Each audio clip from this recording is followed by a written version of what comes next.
music's most dynamic artists. From breaking into the industry with Montrose, to his multi-platinum solo career, to his ride as the frontman of Van Halen, Chickenfoot, and his latest group, The Circle, he's amassed 25 platinum albums. He's also a Grammy winner and a Rock and Roll Hall of Fame inductee. And he has also been referred to as the godfather of tequila since creating Cabo Wabo in 2007.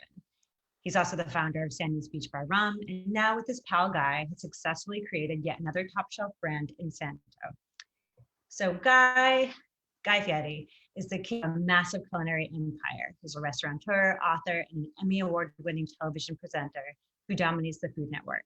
He co-owns 3 restaurants in California, licenses his name to over 80 restaurants nationwide, and has launched 175 delivery-only Flavortown kitchens across the country.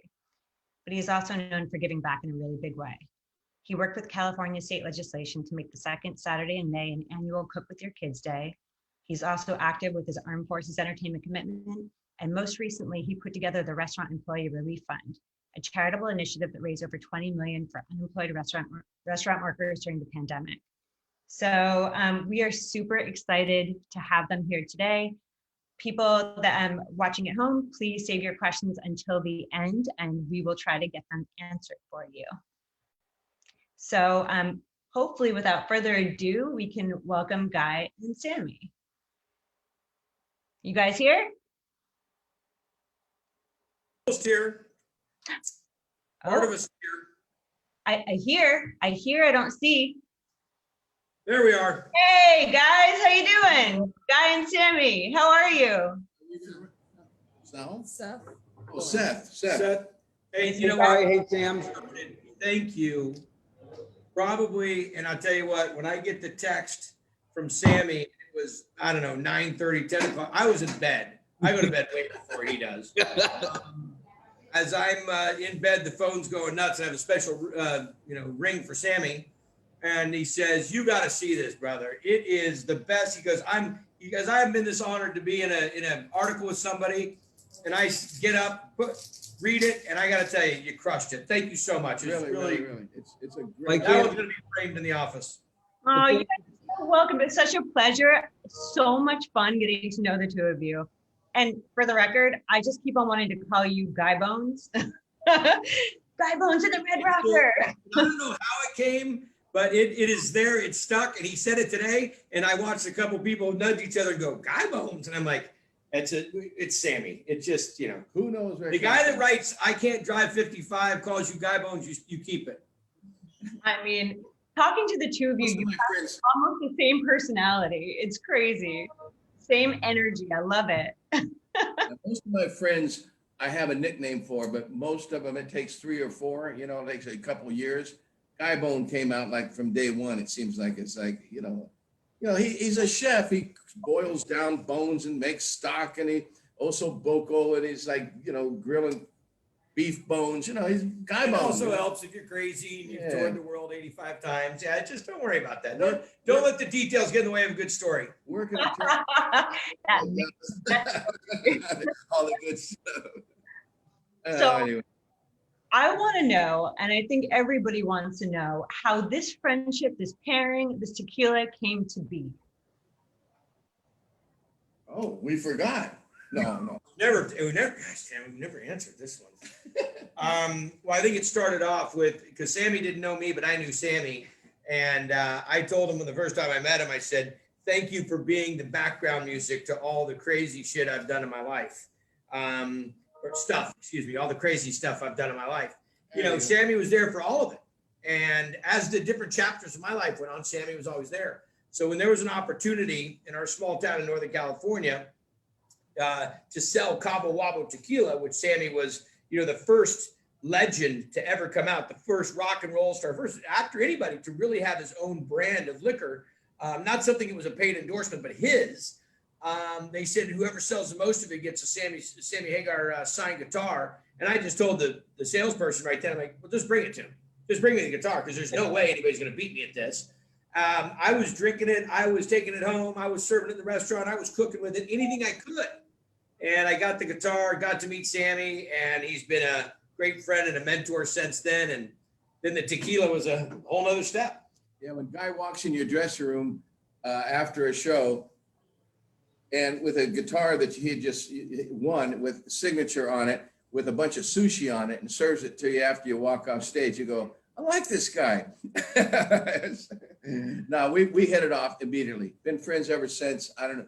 It's just one of them kind of, as you can tell, we like the same things. We drink the same things. We eat the same things. We drive the same kind of cars, all by coincidence. We wore the same jacket today. Exactly. That's the weirdest thing. We did a photo shoot, and I'm like, what is Sammy doing with my jacket on? He's got this suede blue black John Barbados jacket on, and I'm watching him put it on. I'm like, wow, I can't even believe it fits him.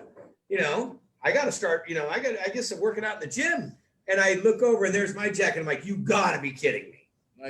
Like Barbados made like 5 of them and we have 2. I think that's the I've case. been surprised a little bit about that at all, especially because you said, Sammy, when a guy walked into your dressing room or into the room backstage, you were like, oh, this guy looks like me. And I blame this on him, by the way. This is the influence that you get from Standing Hampton. All right. Anybody that writes a song about not being able to drive 55, I'm telling you, there's something going on. We're rewriting it. Sammy and I are going to duet. It's going to be, I can't drive 155. Let's see the cars this guy has. Well, that's the other thing. We have half the car collection. We have about 5 of the same cars. What? I'm not joking. It's completely crazy. So What cars are that? we don't sit there and say, I don't go, oh, what's Guy driving today? Well, I got to buy one of those. It isn't like that. We just do, and that's why this partnership with Tequila is so great, because he's got a palate that we don't sit and argue about, I want it to be a little smokier, or I want it to be a little more of this or a little more of that. We agree on everything. It's like when it hits, we're going, yes, and boom. It makes it so much easier. Yeah. Excuse me, I had to have a toast. We had. Did we send you? Oh, you have some sitting in the Yeah, background. so what should we be drinking? Which one should I start out with, guys? Well, I mean, they asked us today, what's your favorite? I said, depending on the time of the day. I think that when you start off in the beginning of the day and your palate's kind of just really clean and really refreshed, I think to go with something nice and bright like that Blanco. So I think the Blanco, just with a little bit of ice, a little bit of salt, you'll find that it doesn't have that really sharp negative tequila. This is going to be smooth. This is going to be silky. This is going to not, and we've added nothing to this, by the way. It's clean. Yeah, I like to drink tequila clean, no mixers. Well, that's the Laura, way yours? if you can taste a Blanco by itself and not have a bunch of weird aftertaste and weird funkiness. or screaming to have a lime to chase it down.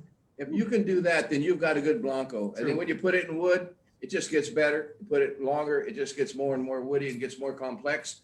But if you got to start with a great Blanco. And that's the first thing he said to me is like, I want to know what's in that Mesquila when he tasted it, because that was the first thing. I want to know what's in there. I want to taste that Blanco by itself. And it had to be great. Otherwise, if you start with a bad ingredient, you can take one bad ingredient and ruin a cocktail or a dish, right? A whole dish. Or it takes a lot of things to cover up the bad ingredient. Yeah, you're chasing. Did you guys get to try it? Now you were drinking a margarita, Sammy. I feel right. Not just any margarita. This is a Sammy special. This is the what do we call it? The velvet kickstand. Velvet kickstand. Why? What's in it? Wait, why? And now you're laughing, so I want to know. That's the reaction we want to hear. Is what is that? Well, there's a variety of explanations. I want to see which one comes out right now. No. With Damiana, which is an aphrodisiac, and it's very silky. The texture of a Damiana, when you add it to it, Guy figured it out. He said, it's silky. I said, yeah, there you go. It's like smooth and silky. So we decided to call it Silky Kickstand, I like it. Real answer. There's got to be something else. Just by his reaction, by your reaction, Guy. Yeah, I know. Coming out in the next article, you guys do. We'll talk about it. There's a gigantic seagull on our lunch. We have a seagull. But that's. Did you guys get to try it? So you tried the Blanco? Yeah, I like the Blanco a lot. It tastes well. I didn't put a mixer in. It tastes really well. It's great. Where are you at right now that I see that awesome background of water and skyscrapers? So that was what I was, before you guys got on. I actually met Sammy in Marin. I know he's a huge Ferrari collector. We are actually in Miami at the Aston Martin residences. It's the only Aston Martin development in the world, and we're in Miami right on Biscayne. Wow. I just We'll put come my, there next time for the interview. yeah, I just, No, you definitely, you're gonna be here for the South Beach Food and Wine, right, Guy? I'm sorry? You're coming for the food festival in South Beach, right? Oh, there might be a rumor, I don't know, but there might be a rumor that Sammy and Guy will be down there. I don't know. I'm just saying. I'm It's coming. amazing. That's awesome. Beautiful day in Miami, but it's great, 80 degrees, so we look forward to seeing you guys. Perfect tequila weather. Exactly. So then when you move on to the Reposado, it's all we did was put that wonderful Blanco that we spent practically a year developing. We moved it into barrels, said, okay, it's ready for a barrel. You know, you can't put a bad tequila in a barrel. We said, okay. Yeah. You said, okay. Oh, yeah. Okie dokie. There you go. We said, yeah, it's ready. And we just released it. A lot of people say, well, what it takes so long? We've been developing it. We're not just buying somebody else's tequila. We're making tequila. We made the Blanco. We made sure it was right. And when it was right, then we put it in the wood. You know, we didn't just go to some guy and say, what do you got? Oh, I've got this. I got this already in barrels. And we put it in our bottles. We don't do that. So now we're aging an añejo now that won't be ready till the fall, maybe. If. Yeah. If Right. it's had enough time. So anyway, so that now We don't work on anybody else's schedule. We No. kind of work on the Sammy and Guy schedule. And that's the whole genesis of this has been two buddies who both love tequila, both love the creativity of it, the artistry of it, gives us a good chance to hang out.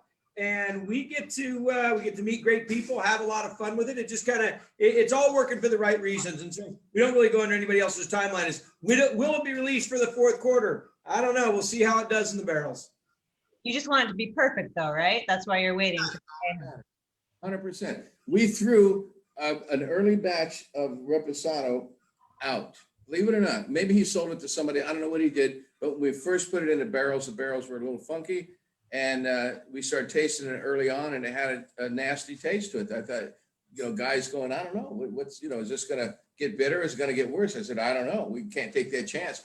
And we just got some newer barrels, started blending it differently, and What is the difference between the Reposado and the Blanco? What's the difference between that, if you don't Well, I mind? mean, the Blanco is the baseline for everything that we do. So it all has to start as Blanco. And that has to be the key to it. It has to be pure. It has to be itself. So that means using the right, using the right method, using the right pina, using the right age of the pina, doing the right process to distilling it, all of those pieces. So once you have a baseline, when the Blanco tastes that good by itself, out of the bottle, not chilled, not a drink, not with a lime, then we're at the beginning stages. Now we go to the añejo, to the Reposado. It's building blocks. So you're building on top of a great foundation.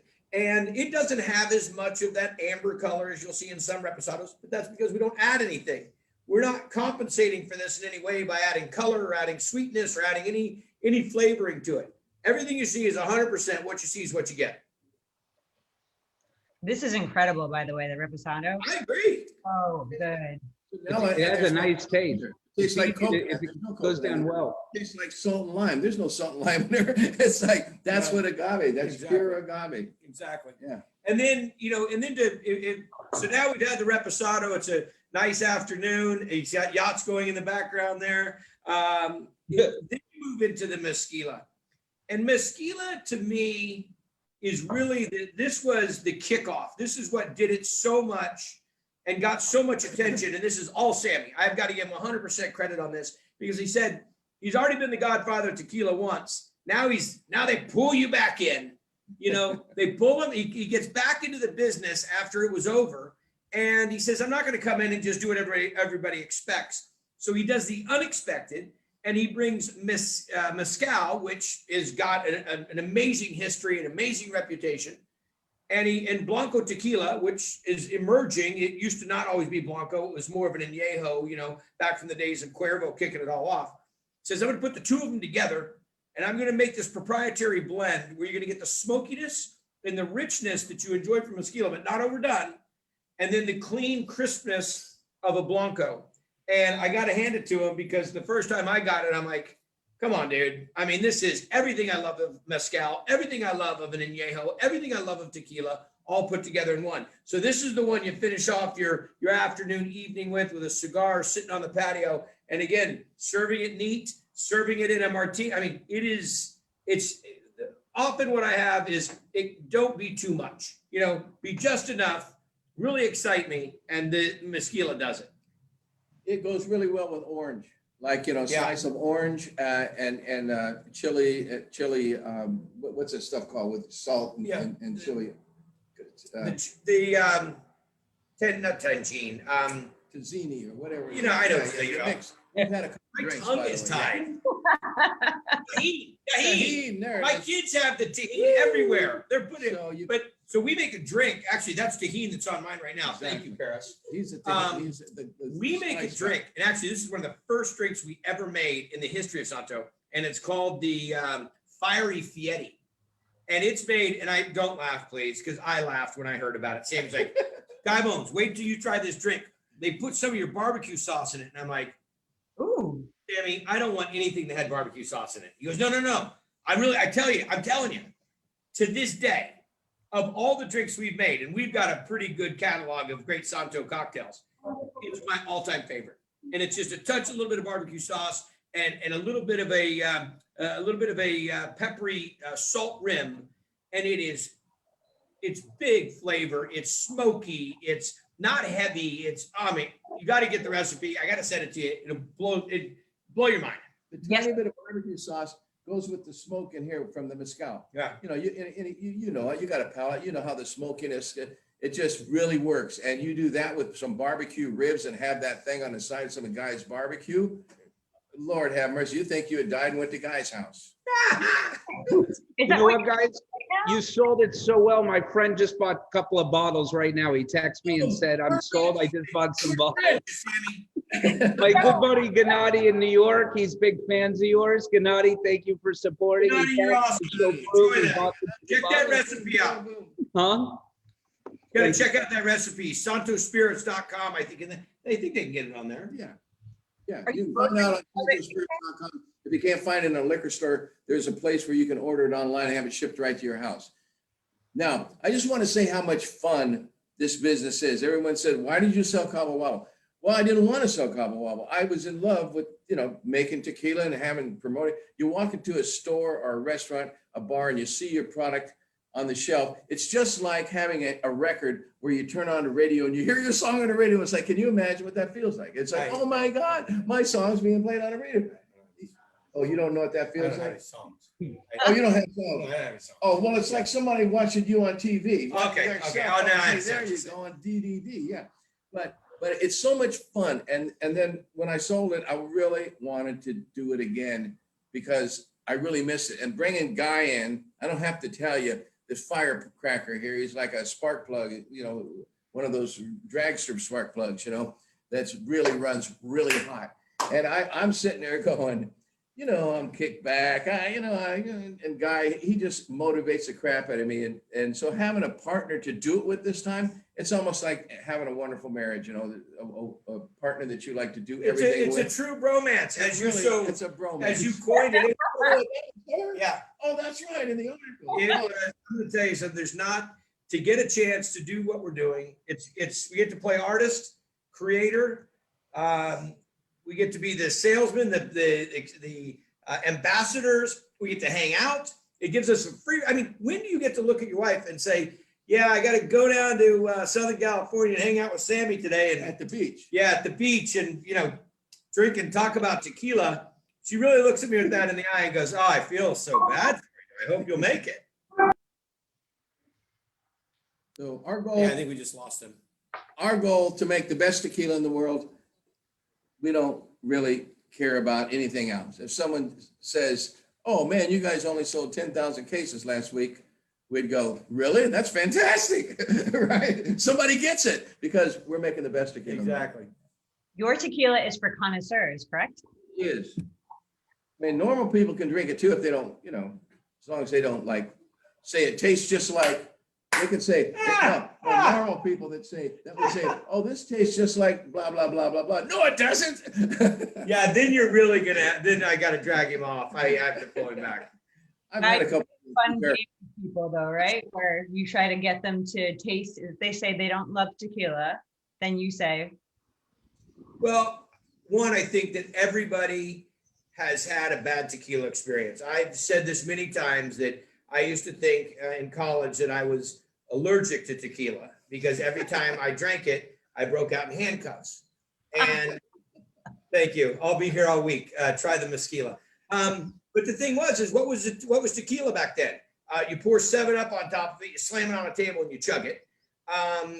And you always thought you had a bad hangover because the tequila is usually the soda, the sugar water that was getting you. This is a great way to introduce people to tequila because no harsh bitter aftertaste, no fillers, no sugar, no colorings. You want something a little more refined and a little bit more unique, go with the smokiness of the mezquila. You want it straight up the middle, nice, clean, refreshing, no big heavy aftertaste, and only double distilled, by the way. We didn't distill this thing into nothing, getting rid of all the flavor and impurities. We left it just the way it is, double distilled. But then if you want something, if I was going to give them a kickoff to really enjoying great tequila, I would start them on the Reposado. Don't know exactly how the Añejo is going to come out yet. I know it's going to be awesome, but I think a good middle ground is the Reposado. But it's just like anything in this world. And you guys know this from Miami to what the whole magazine's about is to do it right, to enjoy it right. You've got to enjoy the top piece of it. And when you do, that's when you're really going to get the best experience. So if you're going to first time tequila drinkers, if it looks like it's too good of a deal, it probably is. Go get yourself something like ours. And I think you'll become a tequila fan. how important is food with tequila for both of you? I didn't hear that. How important is food to the tequila experience? Honestly, I think you should always drink with food. I think if you drink on an empty stomach, that you're asking for trouble. And food to me is what it's all about. I start with food. I don't think, maybe I would do one shot with some buddies at 5 o'clock before I had anything to eat. But I wouldn't sit and start drinking anything on an empty stomach. I think you bring on the guacamole, you bring on the chips and salsa, you bring on the little ribets that Guy's buddy makes, where he just puts just lime and salt on that go with the Blanco. You don't forget anything. Oh man, I love those things. I love those things. And you just start nibbling with tequila and that. I don't see sitting down at a big elegant meal with margaritas. I see the margaritas with apps. And like, tapas, you drink all night with another margarita, another shot here or there, and another dish, shrimp, any seafood. If people are watching their carbs, everybody's health conscious about stuff. Tequila, a little soda water. It's to be enjoyed. It doesn't have to be that whole reputation that tequila has. It's always about shots or only about margaritas. We have a whole inventory, a library of great drinks, everything. We just came up with a new one with a roasted jalapeno passion fruit margarita. We call it margarita so people kind of get it, but we were just doing a tasting with a bunch of folks and they're looking at it going, this is like part Bellini meets part poolside cocktail meets part tropical drink. Exactly. So tequila is far more versatile than people give it. But back to the food thing, you name a type of food, I think we can probably bring tequila in and show how it does the compare contrast sometimes, which is necessary, or complements and support. So it's to me, it's such a chameleon of the way that it adapts and what you can do with it. Yeah. It is because it works with anything. It goes with acid. It goes with salt. It goes with sweet. It goes with fat. Yeah, we make a Caliente Margarita where we muddle jalapenos and cilantro, two things you wouldn't typically find in a margarita, and then hit it with the Blanco, a little simple syrup and some lime juice, and a little bit of triple sec. And the great thing is what you never expect to find is just a little bit of heat on the tip of your tongue and on your lips, and you're like, wait a second, this is another level of drink. I've never had the heat factor coming through. So tequila is amazing. It's amazing stuff. It's a soul. It's a spirit. It's the ultimate spirit, in my opinion. It's the higher spirit. set me up for that. He knew I would deliver. I wish I was that good. Both of you talked a little bit to me about the experience of being down in Mexico together and what it was like tasting all these things to make the best tequila possible. So maybe you could tell our viewers about that too. Well, I think if you just taking in general the Mexico experience and what Mexico is like, I don't know that you could ever go to Mexico and not be happy. Okay, look at him. I just said Mexico. It's like Pavlov. I just make him laugh as soon as I say Mexico. Because you think of Mexico, what do you got? You got really happy people. You got great food. You got a ton of culture. You usually have pretty dynamite weather. And you are, for most folks, you're going on vacation. Okay, so now it all parlays into that. Now you take all that energy and all that enthusiasm and everything that's surrounded by it, and now you go into making tequila in that environment, and you bring in the Red Rocker, and he gets down there and partners up with his old buddy, Juan Eduardo. I mean, you got yourself another hit album. I think the coolest thing about any thing that's made directly in a country, like, you know, when you go to Italy and you drink a Chianti and you're eating, you know, Parmesan cheese and a loaf of bread, it's never gonna taste better. You know, you go to France and Bordeaux and you're drinking a nice, you know, Cheval Blanc and with the right food, it's never gonna taste better. You're gonna get it back home and go, why was it so much better there? When you drink tequila in Mexico, I have a witness, the fur on my arms is standing up, because that's how you get turned on to tequila. When you have that experience in Jalisco at the place where you see where they pull this stuff in up. the highlands. Yeah, and there's peaches on trees and you're going, man, this smells like peaches. You know, it's like, it never smells like peaches at my house. That experience will make you chase that dragon forever. You'll say you just keep wanting to have that wonderful experience in Mexico. Like I said, you start hearing that music, you smelling the chicken and the shrimp on the grill and the smoke, and you're hearing that, you know, mariachi band, and it's hot and you're sweating and you're drinking margaritas on the street, and you just go, oh my God, I just died and went to heaven. No, you died and went to Mexico. Or Guy's house. You know, people are online right now, TripAdvisor, buying tickets. Like, that's right, honey, we're going to Mexico. Sammy Hagar just said. I had that experience in Cabo the first time, and every other time, you know, I lived down there part-time, and I still have that experience every time I go there. And it's what keeps the passion going for me with tequila. You're chasing it. You're just going, how can we bring this to the people? How can, you know, Guy's a chef. He knows how to do it better than anyone. But I'm sitting there going, when I have friends over, how can I create that thing? I put the grill on, I start barbecuing, I put on a mariachi channel, you know, on the radio, and I start mixing margaritas, and it's good. And people go, oh my God, it's the best margarita I ever had. I say, well, you got to go to Mexico and have it. Or to go to Guy's house. He knows how to set the tone. You can go to Guy's house and get about the 99% of that experience. Well, Sammy, you are a very big wine guy. So maybe, can you liken the experience of drinking tequila or drinking Santo to drinking wine? Well, it's two different experiences. I think there's no better buzz on the planet than tequila. If you're looking to get a little high and want to go dancing and have fun, and you can take it in the bedroom too. I mean, to me, it's like, you know, when you get that quick buzz, couple shots, and you and your wife have a couple margaritas and put on the right music. Listen, I got to tell you, it don't get no better. I'm taking this way. It don't get no better. You are not getting any more of these. There's a lot coming up today. You are not. But like I said, to me, it's tequila. I don't drink it all night. I can't.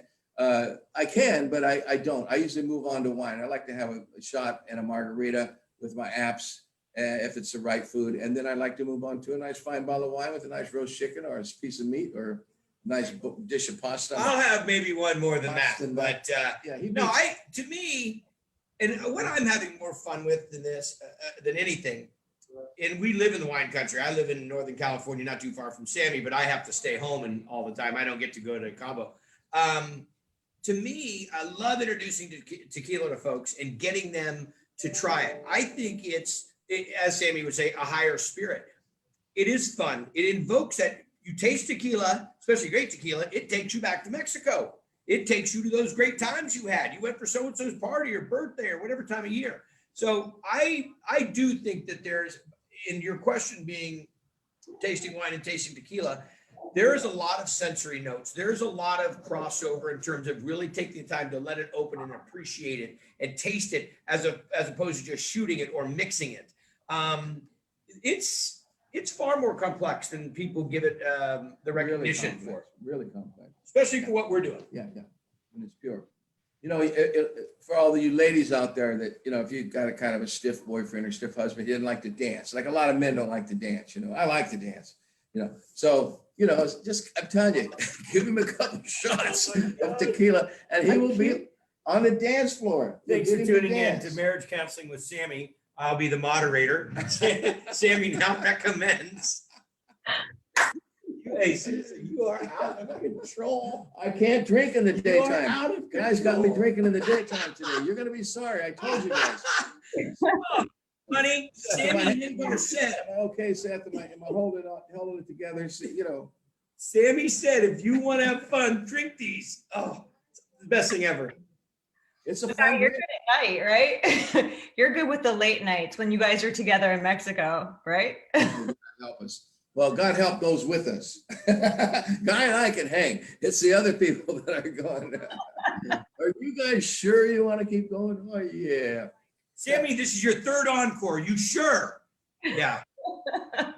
That's the other thing. Playing music and drinking tequila there's nothing like, I would never take a bottle of wine on stage with me. Let's put it like that. There you go. Now we're getting down to it. That's what it is. I would, if you saw me on stage with a Romanée-Conti or something, something would be wrong. You'd call the police, something's wrong. Sammy, somebody slipped him something that didn't work. No. You take tequila on stage with you. And then that's a fact, Jack. Okay? Yeah. Right? That's the fact, Jack. I'll be recording this. I want a copy of this. I want to play this during the holidays. Oh, you're getting it. So where do you guys want to take the brand in the future? Worldwide gives us an excuse. We need to take Santo to Italy. Don't we need to go to Italy and Greece and Spain? Spain. You know what it is? We can only grow so fast because, as we all know, tequila is a hot market, and that's not the problem. Competition's not the problem. The problem is getting the agave and getting the right agave, because we're not going to take the young agave. And we're only going to do it the way we've been doing it. We don't want to change horses in the middle of the stream. So we're going to continue to build. You know, we have a bunch of añejo in the barrel right now, which we're hoping comes out by the end of the fourth quarter, so we can have it for Christmas. But if it doesn't, it doesn't. We're not going to get hung up on that. But I think you know, we've just hit almost all of the states. We just picked up Florida and Texas, which were really big for us.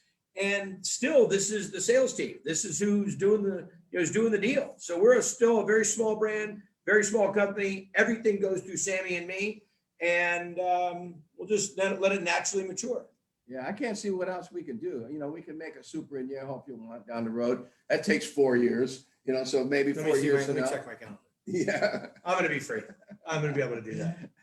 maybe some other products that go with it. You know, maybe the proper mixer. What we're not going to do is take it and try to push the boundary and go start putting color in it or putting sugar in it or putting flavors in it.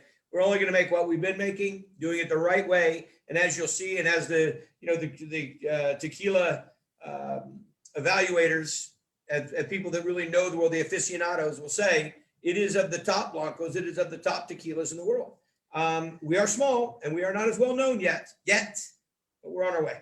No, we're going to grow at the pace we can. Like, you know, we can't grow faster than we can create good agave and get good agave. And so if we have to slow down at some point, say, no, we can only produce X amount of cases this year, then that's what we'll do. We will not cut corners and we will not cheat. We will not cut it and buy it from other people. And, we can get some tequila from these guys over here and put it in our bottles. That will never happen with Santo. That with these two guys right here, that will never happen. No reason it needs to. No. So that's kind of the idea. We do need to go to Italy with it. State size. Oh, yeah. No, we want to get big enough to go to Italy. We love Italy. 4 years in Italy. Yeah. I'm only half Italian if there's such a thing. I think it's half Italian. Well, I've got one question left for you, and then we're going to turn it over to the audience because there's a lot of questions coming. Oh, we're going to talk to people? Oh, yeah, there's people. But question is, why is tequila a great luxury? And why is your friendship one of the best luxuries in life? Can you repeat that? I'm sorry. There was beeping and clicking and a bird chirping. Oh, okay. Why? Why is tequila a great luxury, and why is your friendship a great luxury? Which one? I'll take tequila. Oh, tequila. Tequila is a luxury because I think, unfortunately, for most people's experience, tequila has not been something that's been appreciated. It's been something that's been endured. It's been something that was put in a margarita and, hey, I like salt, and I like lime, and I like sugar, and that's going to work for me. But that's all they like about a tequila. And now that people are getting a chance to try, and there's some really, just so I say this the right way, there are some amazing tequilas out there. And there are some people that I think have the same energy and attitude as Sammy and I. Now, they're much larger companies, and they're usually corporations, and I don't know that the two of them are owned by a rock star and a chef. But let me just check them. No, none of them are. But that being said, now people are starting to understand and respect that the artisan, handcrafted, personal experience that we have with this really is recognized in what they taste. So I think that when you get a chance to know the story behind Santo, it elevates the way you experience the taste and the flavor and the dance floor, I guess, as Sammy would say. I would think that's why it's a luxury. I think it's getting to know the story and getting a chance to taste it at the same time really kind of changes. At least it does for me when I try, somebody's chef's dish on Diners, Drive-Ins, and Dives, and they tell me where it came from. Inevitably, without question, it changes the way it tastes. Yeah, it's a luxury also because it takes 6 to 8 years to grow. This stuff, you don't just sow seeds in the ground and next year you harvest, like grapes and stuff. It takes so long to grow. The process of making tequila from an agave plant is so brutal. You got a guy out there, a humidor, cutting these leaves off that would go through you and poison you and, put a guy like me in the hospital if I got stabbed with one of them damn leaves. They're cutting the leaves off out in the fields. They're picking these big old heavy things up, chopping them up with axes and humidors, throwing them in an oven. In our case, re-cooking them again, cooking them for 14 hours, letting them rest and cooking them again to caramelize them and really get the flavor concentrated and the juices all in there. And then you take it and you shred it up right. And then you have to add natural fermentation. A lot of people don't do that, but I'm talking about the way we make our tequila artisanal.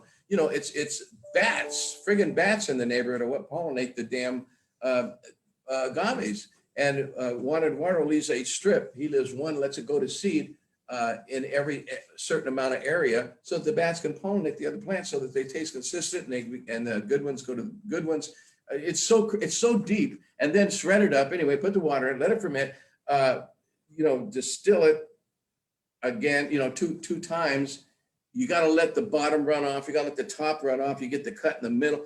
It's the biggest waste and the biggest, most workload. So it's a damn luxury to have. I've known you for how many years? We've been making tequila for over 3 years, and I'm just hearing the bat story. Oh yeah, man. I don't know the bat story. Yeah, some people have bees, but in this case, they're bats in this part of the highlands that pollinate the damn plants. And he lets, when you see his plants, you'll see why are you letting that one grow the thing? I always thought he just didn't like that one. No, that's that. Isn't that cool? There you go. Isn't that cool? Oh, it's special. And that's why it's a luxury to me. It's really so deep and special. It's such a deep culture, the Mexicans, the way they've done it. And agave only grows in Mexico. You can't grow it in Africa. You can't grow it in China. If you do, it ain't tequila, So it's really, really special. And that's why it's so popular. I think people are seeing there's only so much of this stuff, the good stuff, and they want it. And I don't blame them. Good answer. We got it. Come get it. You need that. Yes. But it's true. It's a real luxury. In limited supply, come get it. And friendship / your partnership. Friendships and partnerships. Why do you think that's a luxury? For me, partnership is, yeah. I get to work with my hero. I mean, this guy, I like I said earlier on, there's so many. Sammy was my background music to all these different stages of my life. And when I first met him, you want to hope when you're going to meet the legend. I don't know how old I was then, 30 years old, maybe. And I met Sammy and I'm like, I just hope this guy is as awesome as he comes off on stage and so forth. And he's tenfold. And so and then to get a chance to, participate with him in business, because if he's a great rock star, There's a lot of people that are great at the industry they do, but they can't manage the money and they don't know business. Sammy knows business. Sammy knows wine. Sammy knows food. Sammy knows cars. It's all these things. So for me, to have a mentor, to have a friend, somebody that I can look up to and do this stuff with, I mean, it is what you wrote. It's the greatest article I've ever got to share with somebody, the true bromance. And he's, I'm working with a living legend. Now, you wish you find a partner that can be a friend and vice versa. Sometimes people say don't mix family and business. Well, I kind of disagree, because if you've got a great brother or a great nephew or a great uncle and they are really cool, it's great to be in business with them because they're family and they're not going to stab you in the back. And so friendships, having a business together, it's ultimate to me. It's the first time I've done it this way. I'm doing it with my rum, which is a very small little thing, but with Rick Springfield, he's a dear friend. We've been friends since the 80s.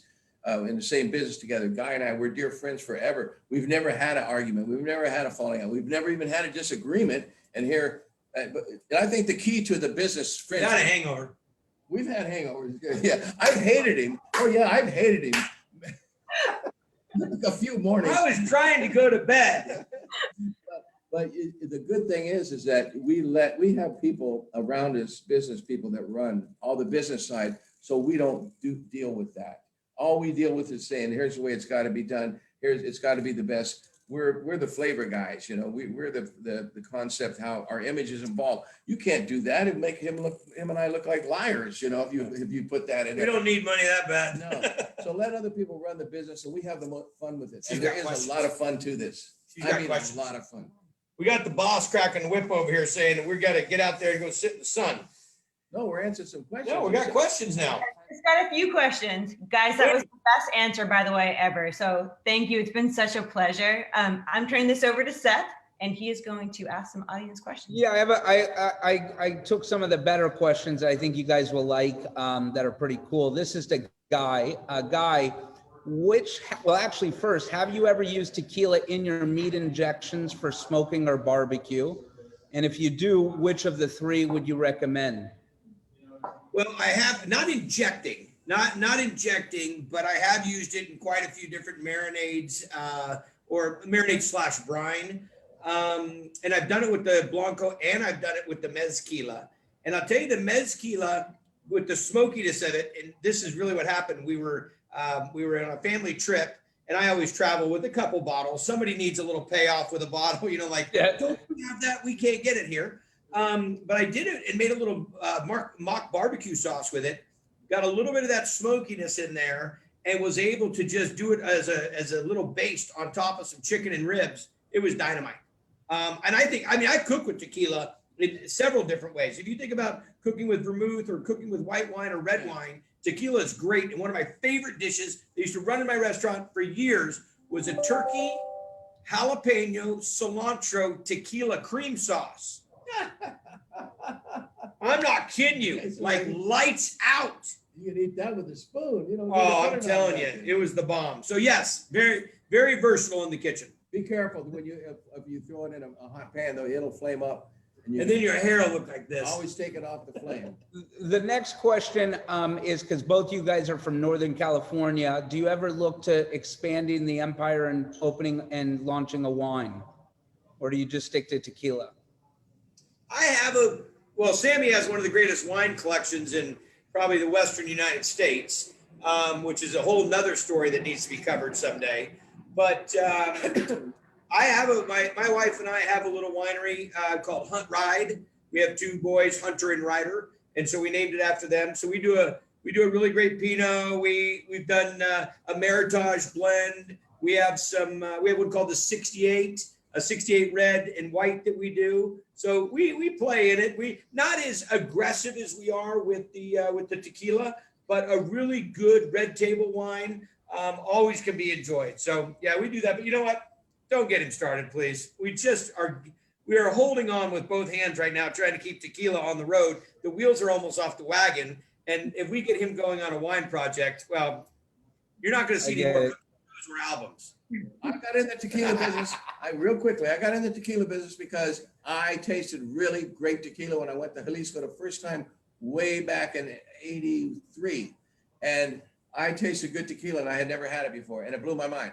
And so I said, I'm going to get in the tequila business someday because I can make better tequila than anything I've ever tasted in America, because I know where to get it. And that was in Jalisco, 100% agave tequila, before it ever came to America. When I taste a Romani Conti wine or a Vega Sicilia Unico, my favorite wines, I could never make wine that good. So I'm not going to bother getting in that business. Okay. I'm only in a business where I think I can kick everybody's ass, and we're doing it. Dude, come on, baby. He's on fire. Yeah, So Alan Hunter, he was an ex-MTV DJ. Now he's Sirius XM. He's saying, I want to push play on I Can't Drive 55 on my 80s show.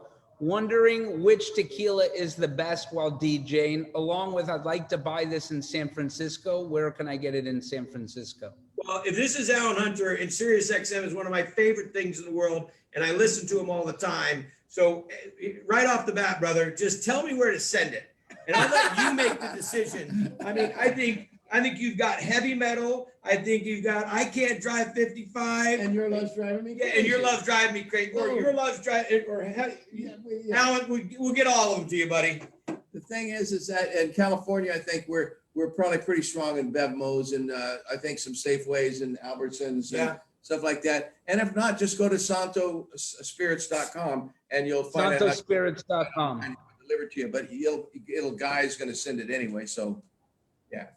So Alan, get a hold of us contact us at Haute Living, and we'll connect everyone. Absolutely. The last question I wanted to ask Sammy, as an entrepreneur, what makes this time better the second time around in the tequila business, and different and worse? Tell us, why this is a little bit different than the first tequila. Well, the reason the tequila is a little bit better is because when I did it the first time, 100% agave tequilas weren't in existence, so they all tasted so good compared to the crap that was on the market. Excuse my language, but so now it's been elevated since then with Patron and Don Julio and all the some great tequilas out there that came with Cabo Wabo on that ride. And so now we know it's even better. You can do it even better. So I learned things. It's kind of like the second marriage. When you had a great woman and everything was great, and you screwed up and you lost her. And you go, well, I'm not going to do that again. And this time, I'm not going to go down that road. We're going to do it like this time. And, oh, yeah, no, I'm not going to leave you home, and I'm not going to cheat on you. I'm hoping that no one takes this wrong. I have a great sense of humor. He does. But it's like that. My first tequila was still, my heart was in it so much. But I've learned so much with the palate since then. And having a guy like Guy, who can taste much deeper than me. He can tell you if that barrel's got a little bit of funk, or if that, bottle, cork, I can tell a bad corked, but he'll say, no, this thing's corked. And I'm sitting there going, I don't know, it tastes all right to me. But we cured that because now we have we don't use real cork anymore. And it's a good thing, trust me, because tequila can be corked just like wine. And well, I want to thank both you guys. It's an honor to have both you on our cover of Haute Wine Society. You guys have built an amazing career, but what I really like is the friendship and the entrepreneurship of both you guys in building the dream. And we look forward to helping you grow this brand. I enjoyed the tequila and I enjoyed the time with you guys. And Laura, thank you so much for today. Well, let me say, I'll tell you, Sammy and I both, we're still smiling ear to ear. Thank you, Laura. An awesome article. What a privilege. And you have so many great brands and programs that are going on out there, and to be chosen and to be recognized, it means the world to both of us. So thank you very much. Support your local food banks, support your neighbors, people that need help, your churches, anything, your community, start in your backyard, help other people. And that's the thing that brings us together more than anything, to make That's very cool. Thank you, Guy. Thank you, Sammy. See you guys in Miami. Bye-bye. Thanks, guys.